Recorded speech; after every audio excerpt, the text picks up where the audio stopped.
প্রিয় শিক্ষার্থীবৃন্দ, আসসালামু আলাইকুম। আজ আমরা এই পৌনঃপুনিক সংক্রান্ত অঙ্কগুলো সমাধান করব। দেখেন, প্রথমত আমাদের যে বিষয়টা জানতে হবে সেটা হচ্ছে পৌনঃপুনিক কি। সেই পৌনঃপুনিক বুঝতে হলে অবশ্যই বুঝতে হবে, দেখেন, যদি আমরা কোনো একটা সংখ্যার উপরে 0.2 মনে করেন পৌনঃপুনিক দেওয়া আছে, সেক্ষেত্রে মানে হচ্ছে 0.222 এরকমের অসংখ্যবার রিপিট করা। কথা হচ্ছে কোনো সংখ্যা যদি পয়েন্টের পর অসংখ্যবার রিপিট করে, সেই সংখ্যাগুলোকে সংক্ষেপে পৌনঃপুনিক দিয়ে আমরা সমাধান করি। অনেকগুলো সংখ্যা না লিখে সংখ্যায় পৌনঃপুনিক সংখ্যাটাকে ইউজ করি।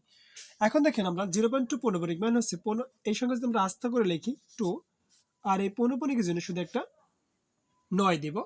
আর এখানে এটার জন্য যেটা এখানে আমরা কাজ করবো 35 এবং দুটো পৌনঃপুনিক মানে দুটা 9 দিতে পারি।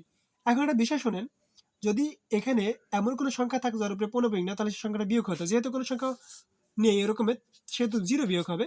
0 বিয়োগ না করলে হয়, সেক্ষেত্রে আমরা 2/9 লিখলে হয়, 35/99 লিখলে আমাদের সমাধান হয়ে যায়। আশা করি বুঝতে পেরেছেন।